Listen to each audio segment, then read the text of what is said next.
Hey guys, welcome back to the channel. I'm Tommy, a developer advocate working with the channel, and this video is the second video in this ChatGPT series. In this series, I'm showing you how to build a fully functional AI chatbot using Django. In the last video, I showed you how to set up Django and also set up your Postgres database and connect that to your Django application. And I also showed you how to integrate authentication. So we created a function where a user can sign up, log in, and log out of our application. And in this video, I'm going to show you how to use the OpenAI API to actually allow the users to have a conversation with the AI chatbot. And at the end of this video, I'm going to show you how to deploy this application onto the web. Now, if you want to get $100 free credit to follow along with this tutorial, there will be a link in the description below where you can access that. So just click the link in the description below. And having that said, let's get straight into this video. Now, the next thing we are going to do is to make a user able to chat to this AI bot. Now, the first thing we need to do for this is to first install OpenAI Python library. So I'm going to open up my terminal right here. And what I'm going to do is to say pip3 install OpenAI. And I already have it installed, so it says requirement already satisfied. But for you, it should go ahead and install that. Now I'm going to close this. Now we want to import OpenAI right here. So we're going to import OpenAI so we can actually use this. And the next thing we want to do is to get our API key from OpenAI. So OpenAI is basically this platform that gives these AI tools or these AI features that can allow you to implement it in your application. So we're going to be using this API from OpenAI to access their chatbot system.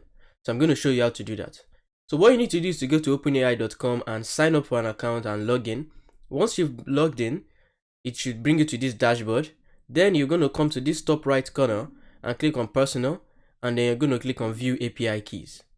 So I already created a few. So for you to create a new one, you just need to click on create new key, and then we could just say something like AI chatbot. You can name this whatever you want to name it and do create secret key. Now once you get this, you need to copy it and store it somewhere because it's not going to show you that key again. I'm just going to copy that and I'm going to come back in here. Now for us to store it in this, what we need to do is to say openai.api key equals to that. So it basically initialized this OpenAI that we imported using our API key. So it's connected to my account right now. So once you do that, we can close this. We don't need that again. Now the next thing we want to do is to create a function that takes a prompt and then returns a response to that prompt. So I'm going to show you how to do that. So right here, before create your views, I'm going to create a new function named getResponse. And it's going to take a prompt. So let's open and close. And then I'm going to say AI response is going to be equals to something. So we're going to use from this OpenAI we're going to use a module called completion. Now this completion basically takes a prompt and then gives us a response from that prompt. We're going to say create. So now we need to give it some parameters. Okay, we're going to have to type the model. Now for this model, we're going to use text DaVinci. So we're going to say DaVinci. And then 003. This is the more advanced model. And then we're going to say prompt, which is kind of like the question that we're asking the AI, should be equals to this prompt right here. And then the max tokens, so you could just follow as I am doing, equals to 150. And I'm also going to show you where I got all of this from, how to actually know what to put in here. So we're going to say n equals 1, stop equals none. We don't want it to stop. And then the temperature equals 0.7. So this is basically all we need to pass in. And what it's going to do now is that it's going to kind of return a response from all of these parameters. Now, if you want to see how to use this OpenAI API, they have a documentation. So you can just go online and search OpenAI API documentation. And you're basically going to see everything. But for this, they have different things like code completion and, some AI features. But for what we want to do, we just need to use their completion model. And this is how you can use their completion model. So now, all of this is now stored like as a JSON response in this particular AI response variable. So to get the actual response, we're going to say response will be equals to AI response, which is this right here, dot choices, and then we're going to get the first one, and then we're going to say dot text dot strip.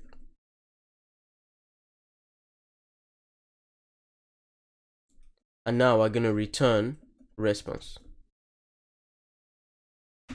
Now, whenever we call this particular function and give it a question or give it a prompt, it's going to give us a response that the AI kind of said from that prompt. So now what we want to do is that in this index, so I'm going to save this right here in index. If I come in here, if I'm logged in, right, I want, first of all, I'm going to remove this, and I want, like, when I say hi, how are you doing, I want that to show up here and kind of give me a response. I'm going to do that in a bit. But before I do that, the next thing I want to do is to create a model or create a database that actually stores all of these details. So whenever I send message and whenever the AI gives me a response, I want to store all of those messages in my database so that I can show the user its message history whenever they log out and log back in. So let's do that. Now the first thing that we're going to do is to go to our models.py, and right here is our models.py, and I'm going to create a new model called conversation. It's going to take from models.model, and it's going to have a bunch of attributes. So the first one right here, this is basically how I'm going to create this particular model. And the first one is the user. So this stores the user that is sending a message, right? The owner of that message. And this is the prompt, the message that the user sent. And this is the response, so the response that the AI sent back. And the timestamp is basically the time that this message was sent. And then we're basically going to order it in using the timestamp so that it's going to show the latest message here. And for this just basically shows in our database to return self the prompt. Now we have an error here. This is because we are using a foreign key from user. So because I said this is the user, we want to get like the current logged in user, right? And we have to import this user model from Django. So we're going to say from django.contrib.auth.models. Then we can import user. Now that should work. Now the next thing we need to do is to make sure that our app is added to our installed apps. If not, these models is not going to work. So we're going to come into settings.py, and under installed apps, we're going to come here and add chatbot, which is the name of this app right here. We're going to add that, and we're going to save that. So now we can run make migrations to kind of save these changes. Now what we're going to do is to say python 3 manage.py make migrations. So that has made the migrations, and now we're going to say python 3 manage.py migrate. And now that is going to save that change in here. So now we can close this, and let's actually run our server, python 3 manage.py run server. So we need to make sure we're spelling that correctly, and that should work. So now if you come here and hit refresh, we can see that it's not showing up as a database on our admin panel. Now let me tell you why. If I come back here, there's a file named admin.py in our app. We need to make sure that we add this model under this admin.py file for it to be recognized in our admin panel. So what we're going to do is say from .models import conversation. And now we can say admin.site.register conversation. Now once we do this, if we come back in here and hit refresh, as you can see, we have a new database here named conversation. So now we can go back and continue coding. So what we need to do now is to come into our index.html. I'm going to come into index.html right here. What we're going to do is to come into the form that handles this. So we're going to come, we can actually scroll all the way to the top and just close this style. It's more advisable to put your styling in a separate file, just so everything looks better. What we're going to do is right here, we're going to change all of this to have messages coming from the database. But now right here where we have this particular input, which is basically send a message, which should be this, we're going to have to make that into a form. So before this can be recognized, it needs to be a form that we are sending into our views.py. Then we're going to take whatever prompt or message the user type and send that to OpenAI, and OpenAI is going to give us a response. Now let's just do that real quick. Now what we just need to do is to come here and say form, and then we're going to close this form just right here. I'm going to do this, and I could just tab, and I'm going to say method. We want it to be a post method, and then action, we're going to leave it blank so that it's going to be sent back to this page. Or I'm going to remove the action, and there was a typographical error there, but never mind, because we're not going to be using action. We're actually going to be using JavaScript to send this message back to this views.py, and I'm going to tell you why we're doing that in a bit. But first, the next thing we need to add is CSRF token. As I said, we must always add CSRF token whenever we are using a post method. So I'm just going to add CSRF token right there. And for this, we need to give it a name of prompt. So now this should be fine, and this should be working perfectly. Now the next thing that we want to do is to be able to send this data. So if we have, let's say I have a action that says that is blank, and then I type a message and click on enter, it's going to refresh this page or reload this page. We don't want that to happen. Now if you look at ChatGPT, you can see that you can type, and when you send a message, you get a response without the page having to be reloaded. We want to be able to do that. Now we're going to do that right now, but we have to use JavaScript, and specifically we have to use Ajax. Now what I'm just going to do is to actually just paste in the script, and I'm going to explain what exactly that script does in our code. So right here, just after the body, I'm going to paste in this script, and then I'm going to show you what this script does. So it is very straightforward. What you can see right here, this is a script that allows us to use jQuery so that we can actually use Ajax here. That's what that does. And then this script, what it does is that it's basically like an event listener, and it says once we submit a form, which the only form we have here is this form. If we want it to be specific to just one particular form, we can give this like an ID and say once this specific ID, form of this ID is submitted, then we're going to do this. But for now, this is the only form we have on this page, so we can just say form. Once the user click on enter, or once the user click on the submit button, then we want to send all those details to this particular URL, right? Now I put a comment here saying update with your chatbot URL, but for this, we are sending it back to this home page, and this home page is basically this URL right here, this home URL, and those details is going to be sent to views.index, which is basically this index function. Now we can access all those details in this index function. What we are doing is, I'm just going to drag this here. Now what we're doing is basically the same thing we did when we were doing the login and sign up, but the only difference is that we just use normal HTML to submit it, so the page had to be reloaded. But for this, everything is going to be submitted without the page having to reload. Now what this is going to do is we're submitting it using a post type or post method. Is submitting to this URL, and then the prompt, which is the data that is actually being gotten, is from this. So we're saying prompt hashtag type inputs.val. If we come in here, the ID is type input. We could change that to prompt or whatever you want it.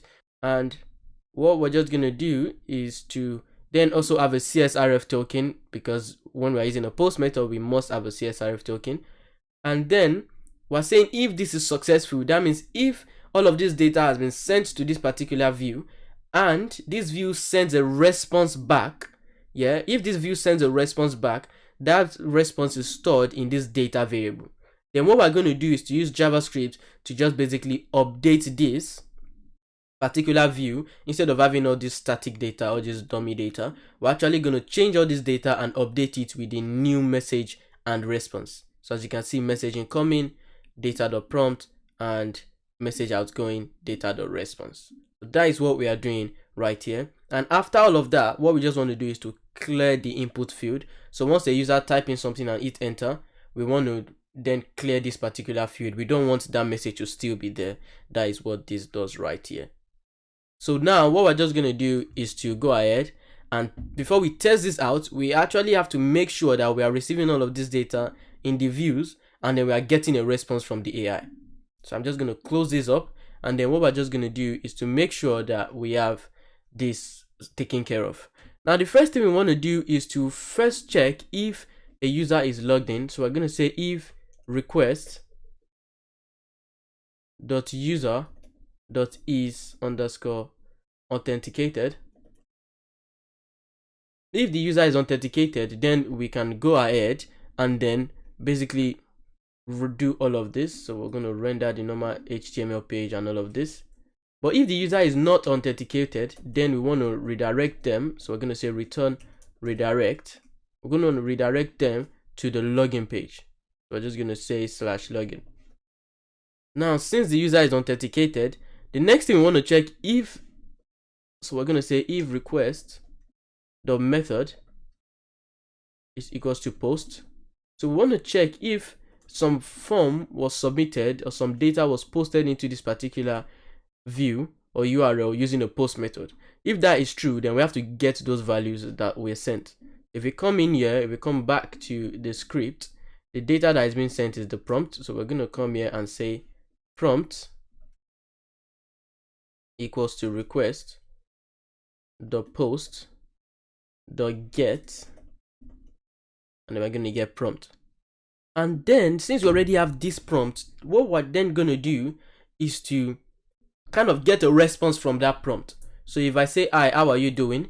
The value stored in this prompt is, hi, how are you doing? So we want to send that message to the AI. And then to do this, we're going to use this function that we created earlier, which was get response. So now we're going to say response is equals to get response and prompt, which is basically this prompt right here. So now we already have the message the user sent and the response from the AI. The next thing that we need to do is to now store the message and the response into our database. So into this model named conversation. So we're going to do that right now. So now we're going to have to import models, this particular conversation model from this models file. So right here, what I'm just going to do is to say from .models import conversation. Now I can access this particular model or this particular database from my application. Now what I want to do is to store the prompt and the response, and also want to store the user and then the timestamp or the time that this message was sent. So to do this, I'm going to say conversation.objects.create, and then we're going to have to give it all of these details. So if we come back here, we're going to have to give it the user, the prompt, the response and timestamp. So the user, the prompt, we're going to just copy all of that. You have to give it the response and timestamp. Now for the user, we're just going to have to say request.user. So in Django, if you want to get the user that is currently logged in, all you need to do is to say request.user. That's what we need to do. For the prompt is basically this prompt right here. We're just going to say prompt, and then the response is this AI response right here. And then the timestamp, we're going to have to import a Python library called time zone.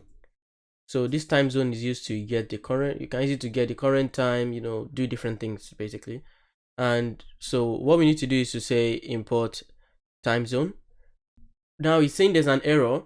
Now this is because this Python library is not from Python directly, it's from Django. So we actually have to import that from Django. So we have to say from Django.utils. So that should work, Django. Yeah, so now we can use time zone. And right here, we're just going to say time zone.now. So if we say time zone.now, what that means is get the current time right now. So say time zone.now and give it that. So this should work perfectly fine. And then once all of this is done, so what this is doing now, once we receive all the data, is getting a response of the data, storing the data in the database. Now we need to send that data back in here to this script so that we can then append it onto our HTML, which is being done here, so it can show right here. Now we're going to do that right now. And then what we just need to do is to say return a JSON response. So we're going to have to return JSON. So first of all, for us to even use JSON response, once again, we have to import JSON response. And this time around from Django also. So I have to say from Django dot, I think it is HTTP. Yes, import JSON response. Now that should work. And right here, we should be able to use JSON response perfectly fine. Now what we're just going to do is to return JSON response, and we're going to put in like a dictionary type format, and then we're going to have to return the prompt so that we can show the prompt as the message that the user sent, and then the response as the message the AI chatbot responded with. So we're going to say prompt is equals prompt, and then the next thing is basically response. So let's make sure the screen is not being blocked. Response, I'm going to say response.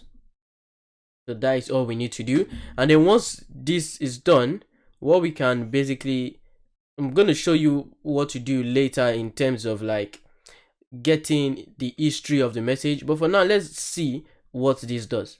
So I'm going to come back in here and hit refresh. I'm going to say, hi, how are you? And I hit enter. And let's see. As you can see, it says, hi, how are you? And the AI responded with, I am doing well. Thank you for asking. This is exactly what we need. And let me say, who are you? It says, I am a human being. And yeah, that is basically working fine. And let's remove all of this right here. So first of all, we're going to come into index.html. Index.html right here. So we're going to have to remove all of this. So that should be I there. So basically this. So bb and this div tag. And also this. Now, if I come here and hit refresh, the only problem now is that it's blank. Even if I've sent some message before and gotten a response, it's not showing me the history, which is not what we want. So I'm going to show you how to do that now. Before I even show you that, let's come into conversation and make sure that everything is being stored successfully. If I hit refresh, as you can see, it's stored successfully. It says the user that sent it, the prompt, the response. Good. Now what we need to do is to come back here, and then what we're just going to do is we have to kind of get like the history of this particular user. So we're going to say something like history, and we're going to say conversation. So I'm going to filter this. I'm going to show you what I'm doing. Conversation dot object dot, normally if I just want to get all the messages in the database, I'll say dot all, but now I have to say dot filter. And this is because I only want to get the messages that has the user as the currently logged in user. So user equals request. So that should be request.user. Now this is going to give me the conversation of just the currently logged in user basically. And now I can send all of this history back to index.html. So right here, I'm just going to say history, give it history. Now, if I come here and hit refresh, it still doesn't show. This is because I am sending all of this information back to the index.html, but I'm not actually like telling it to output those messages right here in index.html. So now what we're just going to do is actually very simple and straightforward. And I'm just going to do Ctrl Z for a bit. Good. So now instead of AI chatbot, I'm just going to remove this. Actually, let's comment this out for now because I'm going to show you like a fun thing we can do. Now I'm going to loop through this history. So I'm going to say this is how we use it. It's called a Ginger templating. It's called Ginger. That's how we do like some programming paradigms in HTML in Django. So we say for, let's say something like conversation in history. And let's loop through it and let's end it here. We can right here, we can say end for. And what we're just going to say is conversation dot, now this is you, so this should be the prompt. And right here, we're going to say conversation dot response. Now let's see if this works. Good. Now it basically shows me my history. Hi, how are you? I'm doing well. Who are you? I'm a human being. Now let me log out and log back in, and let's see. So it still shows me my history. This is good. Now let me say describe Bill Gates in 2 words. Let's see. He said billionaire philanthropist. Nice. Now the last thing that we're going to do is to deploy this AI chatbot onto the web. So I'm going to be using services from the Akamai Cloud Manager to do this. The first thing I'm going to do is to create a new Django one-click app. So you need to log into the Cloud Manager, and then you're going to scroll down to where you see Marketplace. So we're going to wait for that to load in a few seconds, and then we're going to scroll down and then look for where we see Django. So now that we've seen Django, we're going to come down and set it up, and it's asking for a user. I could just give it my name, and then it's asking for a password. I'm going to give it a password, and then email. We just give it an email, and we could leave this image as Debian10. And for the region, I'm going to pick London, UK. You can click on this speed test page to find out the best region for your location. And for this, I could just click on dedicated 4G, and I'm going to leave this the way it is. And right here, I'm going to set a root password. You must make sure you remember this root password, but I'm going to leave the rest the way it is. I'm going to leave all of this, and then I'm just going to click on create Linode. So this is going to take a few seconds to actually provision and come up. So we're going to wait for that to finish. And when that is done, I'm just going to SSH into this particular Linode on my computer. So I'm going to come back when this is done. So as you can see, this says running. That means it has been set up successfully. So I'm going to increase it back to 100. Now this is good. So what Linode just did was that it created a new Linode, or a new server, a new machine that has a basic Django project in it. So I'm going to show you right now. Right here, we're going to come into the terminal, and then I'm just going to paste in this particular command that I copied from here, and that is going to take me into that particular server. I'm going to say yes. And now the root password that I said you should remember, you have to put that in. And now I am in this server successfully. Now what I just need to do is to go into, so I'm going to say cd. Now before I do this, I'm going to first have to install Git, because we're going to be working with Git, and I'm going to show you why we're installing Git later. But for now, let's say apt get install Git. So it says could not lock. Okay, cool. So for now, what we're going to do is to go into /var/www, and then, so let's say ls, and let's say cd/var, and then cd/www. Let's say ls cd www, and then we're in www. And then what we need to do now is to then go into the Django app. We say ls. Now we have this basic Django app. Now I'm going to install Git. Now I just cleared that particular terminal, and we're just going to say sudo apt get install Git. So this will install Git on this particular server. So now what I just want to do is to say ls and make sure we're still in this particular project.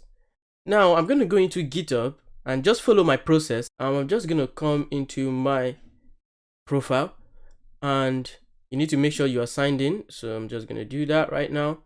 Now I am logged into GitHub, and I changed my browser from Chrome to Safari. If anything looks different, I'm just on Safari right now, and I'm logged into GitHub. And now what you want to do is to come and create a new repository. So I'm going to create a new repository, and I'm just going to say AI chatbot. It's going to check the availability, and I'm going to leave everything as public, and I'm not going to add a readme file. I'm going to do create repository. So now what I'm going to explain the process of what I'm going to do. So let me come back in here. So right here, I'm just going to clear this because it's looking a bit musty. So right now, as I said, a new Django project was created here. Now this is basically running already on the web. If I come into, let me just show you what I mean. Let me copy this IP address, and then if I paste that and do port 8000, As you can see, a Django project is running, and this Django project is basically this Django project right here. Now, what we could do is just to go in here and start coding our ChatGPT or whatever we want to code, but we already built that on our computer. So what I'm just going to do is basically push this particular one that we've built in here, right? And then once I do that, this application is going to be updated to this application we built. And for me to do this, I need to use Git. So that's why we first installed Git. And now I could go away from this. And then what I'm going to do now is to push this. I'm first going to initialize Git and push it to this particular GitHub repository. Then I'm going to push this particular project that we're building into this GitHub repository, and then I'm going to use git pull to pull it back into this folder. So now we're going to have this project in this folder. That is what we want to do. So let's do that right now. So what I'm just going to do now is to just copy all of this, and I'm going to come in here and basically paste that in here. So what it does, as you can see, it says, I'm just going to click enter. So it gives us an error. Now this error is just because we didn't say git add, so we need to add everything. And now we can say commit. Good. And once we say commit, we can then say branch to the main and remote. Okay, cool, it already exists. And then gish push. So it's asking for my username, which is Tommy Toko, and it's asking for a password. Now this password that it's asking for is not the normal GitHub password. Now let me show you how to get this password. It's like a GitHub token. So I'm going to come here and I'm just going to open this in a new tab. So let me click on this, and then I'm going to open settings in a new tab. And in settings right here, I'm going to scroll down to where we have developer settings, and I'm going to come under personal access token, and I'm going to click on tokens classic, and I'm going to generate a new token, and I'm going to generate new token right here. So now I'm just going to say AI chatbot token or something like that, and you can make this whenever you want. And for this, for the scopes, this scope is basically what we want this token to be able to do. So I want it to be able to take care of anything regarding repositories. So I'm just going to click on repo, and then I could skip the rest and click on generate token. Now you have to copy this token, because if you don't copy this token, once you come back, you're not going to be able to see this token again. So we're going to copy that token. We can come back here now, and then we can come here and put that token as the password. So now, as you can see, everything is working successfully, and it says done. And what I'm just going to do is to come back in here, and I'm just going to open this in another tab. So as you can now see, basically this Django project right here has been pushed onto this GitHub repository. Now what I want to do is to now push this particular one we have here in here. Now I'm going to use kind of like an online code editor that GitHub gives us. So if you change this from github.com to github.dev, you're going to see that it opens this particular repository in like a VS Code environment. Now we're going to see that right now, and good. So as you can see, this whole project has been opened in this GitHub in this VS Code environment. So this is nice. Now what I'm just going to do is to go ahead and kind of like delete all of this. And what I'm going to do is my project right here, which is what we've been building, I'm going to copy all of this, copy that, and then drag all of that in here. So now I've pasted all of that in here. And what I'm going to do is, can quit this. I'm going to come, let me quit this also.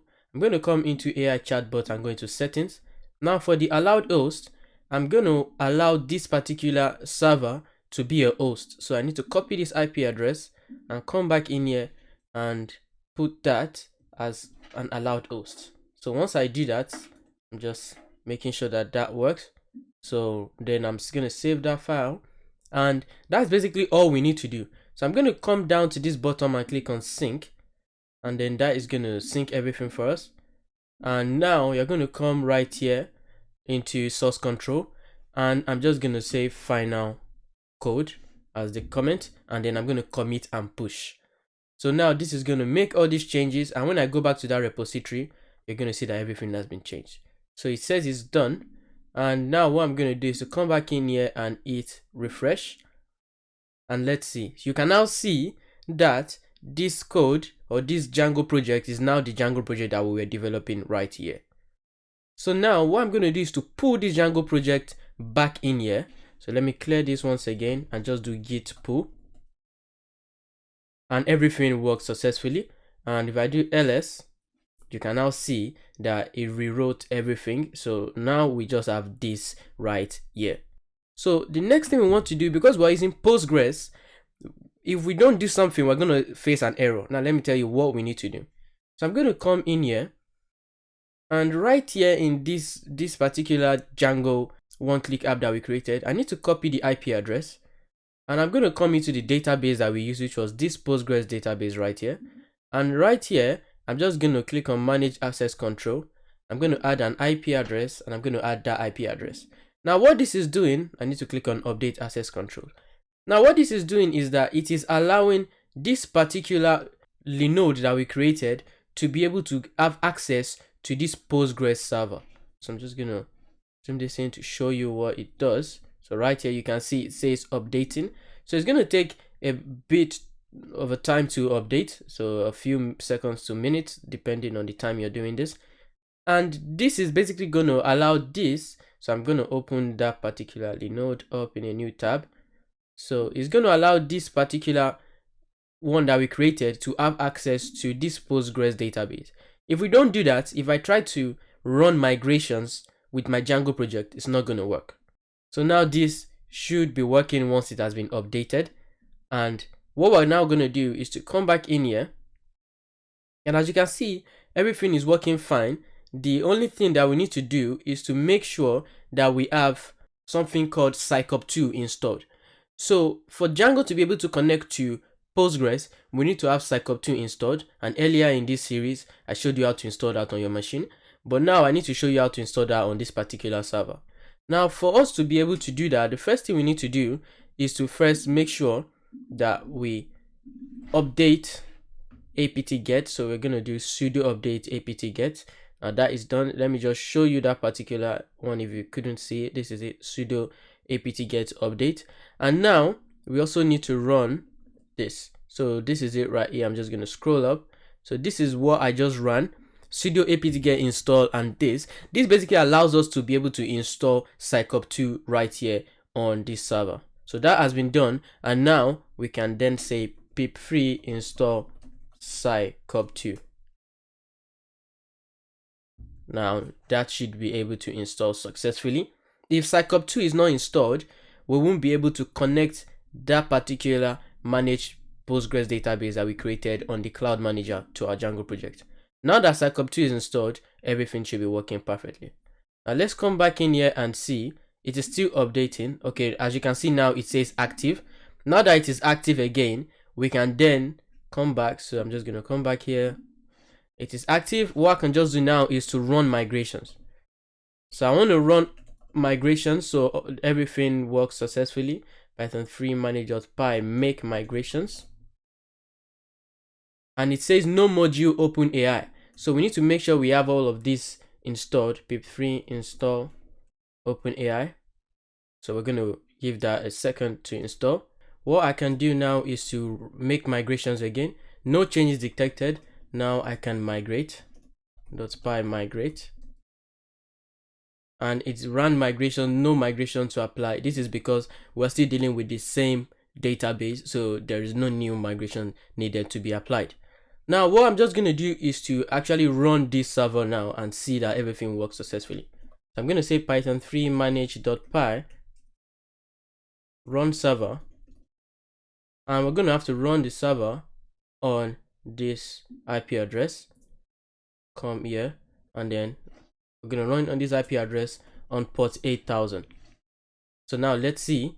As you can see, it says it is running successfully on this IP address. Let's go and check this out. And if we come back here and let's change that to this port 8000, boom, you can see that now everything is working successfully. We have our application running on this particular server, and because we weren't logged in, it automatically redirected us to the login page, which we did when we were coding. Now if I hit sign up, let me just sign up as a new user. I'm just going to say timmy at gmail.com. Just going to give it some Okay, no, I'm not gonna use. I'm just gonna continue and sign up. Now it says welcome Timmy. Say I explain who, let me say something like Bill Gates is, and then let's see what it says. So now let's give it says Bill Gates is an American businessman. It basically explains everything. This AI chatbot is working perfectly. So what we're just gonna do now is to log out, and then I'm gonna log in back as the same account. And once I log in back, you can see that it still gave me my particular messages history. So that works perfectly fine. And we've been able to build this old chatbot using Django, and the Akamai Cloud Manager and services from there was very helpful in building this particular chatbot, and we've done everything and everything works successfully till this point. So that is the end of this video and this series in general. Now I hope you understood everything we did. If you did, please don't forget to smash the like button and subscribe to the channel. And don't forget to drop in the comments whatever video you want us to cover next. So having that said, thanks again for watching, and I'll see you in the next one.